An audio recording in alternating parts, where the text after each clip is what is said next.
Welcome to City and County Credit Union's Think Pink Podcast.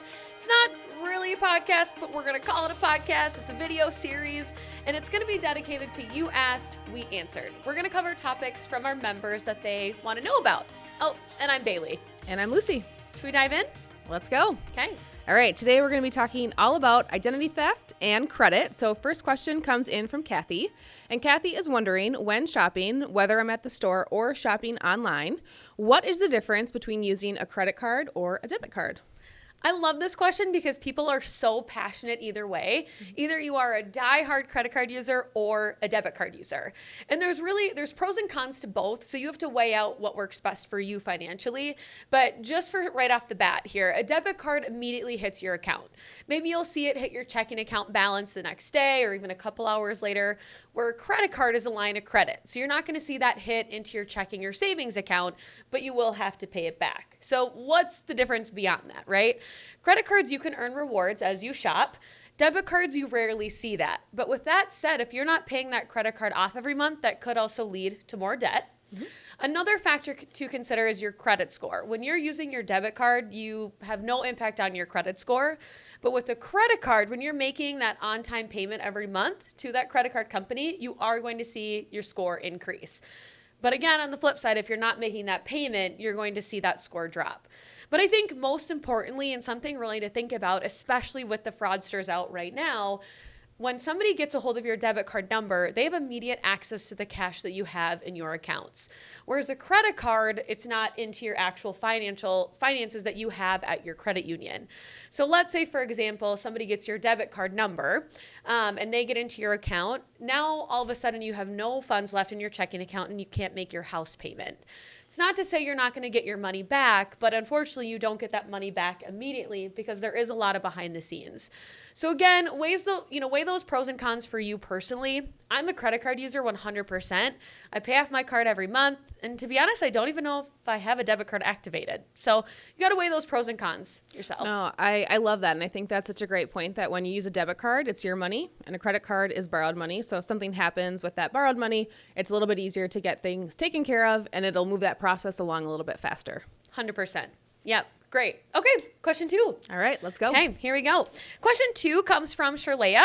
I'm starting to pay more attention to my credit report and protecting my identity. What should I look for on my credit report? I love this question. This is such a good question. So one thing that's super great is you can go online to annualcreditreport.com and you can request a free copy of your credit report once every 12 months from the 3 credit reporting agencies. So we have Equifax, Experian, and TransUnion.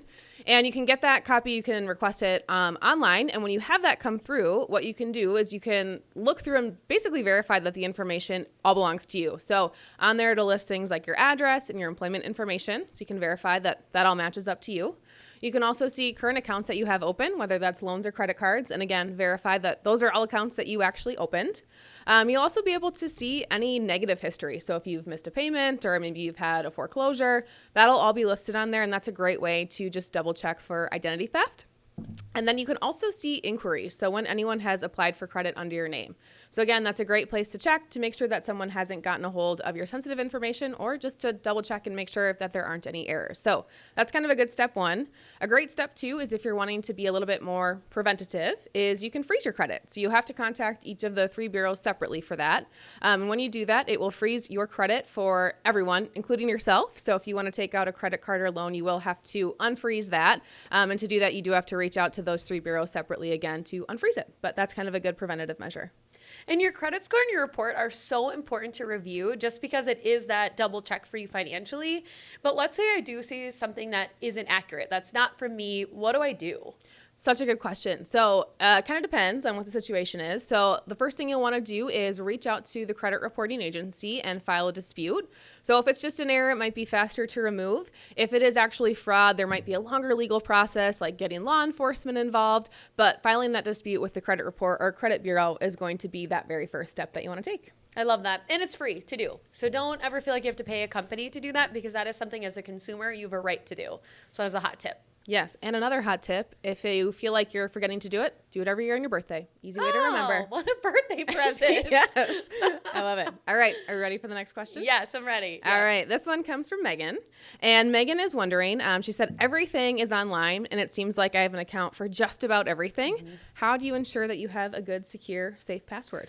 Yeah. So for starters, if your password is password1234 or 123456, you really got to tune into this.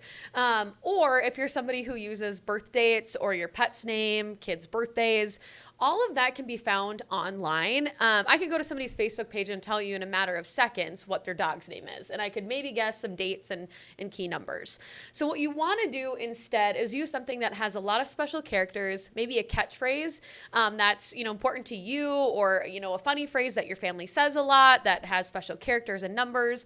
But what you don't want to do is just have something generic like summer 1234.